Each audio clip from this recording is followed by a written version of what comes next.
साथियों, आज मैं आपके लिए एक वीडियो बना रहा हूँ testing of PN junction diode.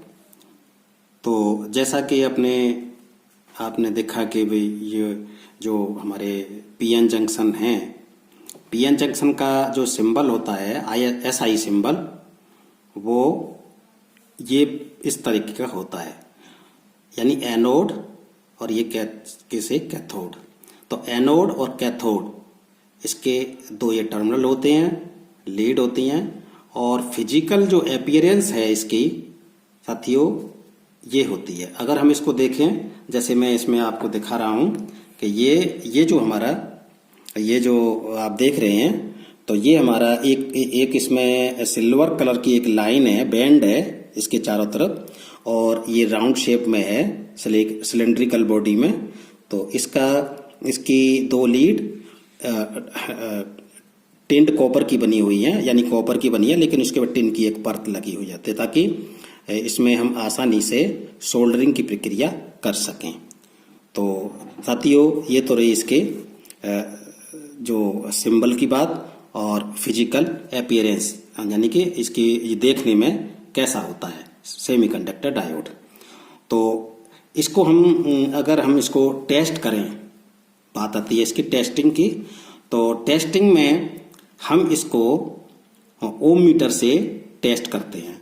तो जैसा कि आप जानते हैं, ओम मीटर यानी कि जो हमारा मल्टीमीटर होता है, मल्टीमीटर में हमारा ओम मीटर भी है, क्योंकि जब हम रेजिस्टेंस मापते हैं तो ये ओम मीटर की तरह वर्क करता है।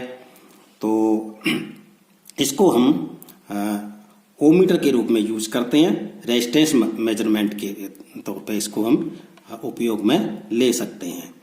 तो यहाँ आपने देखा कि अगर हम इसका जो फॉरवर्ड बाइस रेजिस्टेंस टेस्टिंग होती है इसकी, और एक रिवर्स बाइस टेस्टिंग होती है। फॉरवर्ड बाइस पे जब हम इसको टेस्ट करते हैं तो यह लो रेजिस्टेंस शो करता है, अर्थात जैसे मैं इसको ऑन कर लेता हूं और इसको डायोड टेस्ट रेंज में एक सिंबल बना हुआ है डायोड टेस्ट रेंज पे। तो जब मैं एनोड से पॉजिटिव लीड और ओम मीटर की यानी मल्टीमीटर की कैथोड से नेगेटिव यानी ब्लैक लीड को जब मैं यह शो करता हूं, तो यहां पर ये एक रेजिस्टेंस शो करता है। तो ये फॉरवर्ड का रेजिस्टेंस है, लो रेजिस्टेंस शो करेगा, फॉरवर्ड का रेजिस्टेंस है, ठीक है ना। अब इसी तरीके से इसका रिवर्स वाइस के ऊपर टेस्ट किया जाता है। तो साथियों, रिवर्स वाइस में क्या किया जाता है कि या तो हम डायोड को इस तरीके से चेंज कर दें, ऐसे इसकी लीड को, या हम मल्टीमीटर की लीड को ऐसे चेंज कर देंगे। यानी अब हम टेस्ट करेंगे रिवर्स बाइस रेजिस्टेंस टेस्ट। तो रिवर्स बाइस के ऊपर इसका जो रेजिस्टेंस होगा वो हाई रेजिस्टेंस आएगा। हाई रेजिस्टेंस, जैसे मैंने कैथोड के साथ कैथोड पर लीड जो मैंने इसको रखी है वो पॉजिटिव लीड है ओम मीटर की यानी मल्टीमीटर की, और ब्लैक कलर की जो लीड है मैंने एनोड के साथ रखी है। तो साथियों, ये कोई यहाँ पे रेजिस्टेंस शो नहीं करेगा। अगर हमारा एनालॉग मीटर होगा तो ये इन्फिनिटी पे ही रहेगा, क्योंकि रिवर्स बाइस का इसका जो रेजिस्टेंस होता है वो मोर देन 10 मेगा ओम रहता है, यानी 10 मेगा ओम से भी अधिक रीडिंग आती है। तो मीटर में हमारे 10 मेगा ओम इसमें रीडिंग है ही नहीं, रेंज नहीं है इसमें, तो ये मेजरमेंट नहीं करेगा, इन्फिनिटी पे रहेगा इसका मतलब। और जब हम फॉरवर्ड का रेजिस्टेंस टेस्ट करते हैं तो आपको मालूम ही है कि ये लो रेजिस्टेंस शो करता है, अर्थात जीरो की तरफ पॉइंटर इसका आता है। एनालॉग मीटर से चेक करेंगे तो जैसे कि मैंने अभी पहले टेस्टिंग करके बताई है आपको, तो ये फॉरवर्ड का रेजिस्टेंस है, तो यहाँ पर ये फॉरवर्ड का रेजिस्टेंस शो करता है। इसलिए साथियों, इसको हम अगर ये पोजीशन इसकी आती है, यानी कि फॉरवर्ड बाइस पर हम जिसको रेजिस्टेंस टेस्ट करते हैं तो लो रेजिस्टेंस शो करना चाहिए, और रिवर्स पे ये हाई रेजिस्टेंस शो करना चाहिए, तब यह उपयोग के लिए सही है। अगर ये फॉरवर्ड और रिवर्स दोनों बाइस में अगर ये लो रेजिस्टेंस शो करे, जीरो रेजिस्टेंस शो करे, तो इसका मतलब ये शॉर्ट हो गया है, इसका जंक्शन ब्रेक डाउन है और ये शॉर्ट हो गया है, फिर ये उपयोग के लिए सही नहीं है। और यदि इसका जो पॉइंटर है अनंत पे ही रहता है, फॉरवर्ड पर भी और रिवर्स पर भी, तब ये ओपन हो गया है। तो ऐसे केस में भी ये जो है ना खराब है, आपका डायोड खराब है, ये उपयोग के लिए सही नहीं है। ऐसे डायोड को उपयोग में नहीं लेना चाहिए, क्योंकि पीएन जंक्शन का उपयोग अधिकांश आपने देखा होगा कि रेक्टिफिकेशन में यूज किया जाता है इसका उपयोग, और रेक्टिफिकेशन यानी कि एसी को डीसी में कन्वर्ट करने के लिए। तो मैंने ऐसे बताया इसको। और इसका अब फॉरवर्ड बाइस क्या है और रिवर्स बाइस क्या है साथियों, ये मैं आपको बताना चाहता हूं कि फॉरवर्ड बाइस, अगर हम डीसी सप्लाई का फॉरवर्ड रेजिस्टेंस क्या कहलाता है, अगर जो हमारी डीसी सप्लाई है यानी सप्लाई जो स्रोत है उसका पॉजिटिव सिरा, सोर्स से पॉजिटिव सिरा एनोड के साथ कनेक्ट करें और एक रेजिस्टेंस के थ्रू हम यहां पर एक नेगेटिव सिरा शो करें, यहाँ पे कनेक्शन करें इसका, तो ये इसका फॉरवर्ड बाइस पर इसका उपयोग होता है।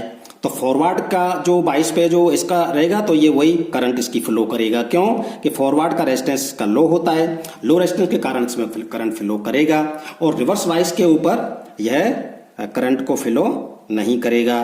क्यों कि इसका रिवर्स बाइस का जो रेजिस्टेंस होता है 10 मेगा ओम से भी अधिक होता है। तो ये जो है ना रिवर्स बाइस के ऊपर कोई भी करंट फ्लो नहीं करेगा, बहुत माइन्यूट करंट जो लीकेज करंट होगी वो करंट शो करेगा। तो इसलिए साथियों इसका जो फॉरवर्ड की जो करंट है हम निकाल सकते हैं, जो हमने फॉरवर्ड वोल्टेज को अप्लाइड किया है वी फॉरवर्ड और आर फॉरवर्ड यानी कि जो रेजिस्टेंस हमने लगाया है इसको, तो यहाँ पर हमने आई एफ फॉरवर्ड करंट कितना इसमें फ्लो करेगी डायोड से, तो वो हम इसको निकाल सकते हैं कैलकुलेट करके। इसी तरीके से हम रिवर्स वाइस का भी निकाल सकते हैं। तो रिवर्स वाइस पे करंट बहुत, क्योंकि मैंने आपको पहले ही बताया कि ये रिवर्स वाइस के ऊपर बहुत अधिक हाई रेजिस्टेंस शो करता है। तो हाई रेजिस्टेंस के कारण ये इस पे कोई करंट फ्लो नहीं करती, लीकेज करंट फ्लो करती है। तो इस तरीके से हम इसको शो कर सकते हैं, और मैं आपको इसकी कैलकुलेशन करके भी आपको बता सकता हूं कि ये फॉरवर्ड के ऊपर कितनी करंट फ्लो कर रहा है। तो साथियों इसमें जैसे कि मेरे पास एक डायोड है, रेड और ब्राउन कलर की एक मेरे पास एक रेजिस्टेंस है, तो ये 220 ओम की एक रेजिस्टेंस है। इसको इसके साथ यदि मैं कनेक्शन करके बनाता हूं तो आप देखेंगे कि ये इसके फॉरवर्ड के लिए, तो यहां मैं एम्पियर मीटर को इसको कनेक्ट कर दूंगा, क्योंकि हम इससे करंट भी मेजरमेंट कर सकते हैं। तो इस तरीके से अब मेरे पास जो सोर्स वोल्टेज है वो डीसी 12 वोल्टेज सोर्स वोल्टेज है, और मैंने इसको अब 200 मिली एम्पर पर सेट कर लिया है।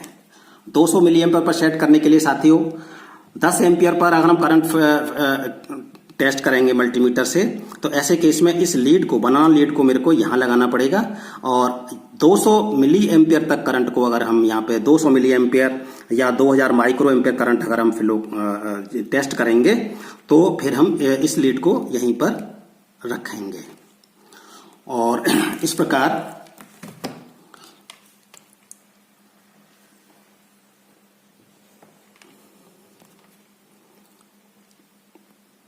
ये कनेक्शन मैंने बना दिया है। अब मैं इसका सप्लाई के साथ में इसको कनेक्ट करता हूं। मेरे पास ये 12 वोल्ट की सप्लाई है,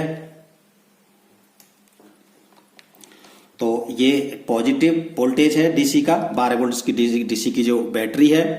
तो मेरे पास में ये 12 वोल्ट की डीसी सप्लाई है मेरे पास, तो मैं इसको यहाँ पर इसको ये एनोड के साथ में मैं पॉजिटिव वोल्टेज फीड कर रहा हूँ, और इसके साथ में मैं नेगेटिव वोल्टेज फीड कर रहा हूँ। तो साथियों आप देखेंगे यहाँ पर कि इसमें जो करंट फ्लो कर रहा है वो 48.7 मिली एम्पियर करंट फ्लो कर रहा है। तो 40.8 क्योंकि 12 वोल्टेज की मेरे पास सप्लाई है और 220 ओम की रेजिस्टेंस लगी हुई है, तो ये फॉरवर्ड का रेजिस्टेंस आ जाएगा। मैं कैलकुलेट करके भी बता दूंगा आपको। इसका जो करंट आया है IF का, वो आया है IF करंट इसका 48.1 के समथिंग मान लेते, 48 मिली एम्पियर मान लेते, 48 मिली एम्पियर। तो साथियों 12 वोल्ट की मैंने इसको सप्लाई दी है लगभग, तो इक्वल टू 12 वोल्टेज है। और फॉरवर्ड का रेजिस्टेंस मेरा इसमें 220 वोल्टेज है, 220 ओम की रेजिस्टेंस लगाई है। तो यहाँ पर ये करंट फ्लो कर जाएगी, क्योंकि इसको मैं मल्टीप्लाई कर लेता हूँ 1000 से, तो ये मेरा मिली एम्पियर में शो करेगा। अब मिली एम्पियर में शो करेगा तो ये समथिंग 54 मिली एम्पियर के लगभग आता है, is equal to 54 milli ampere.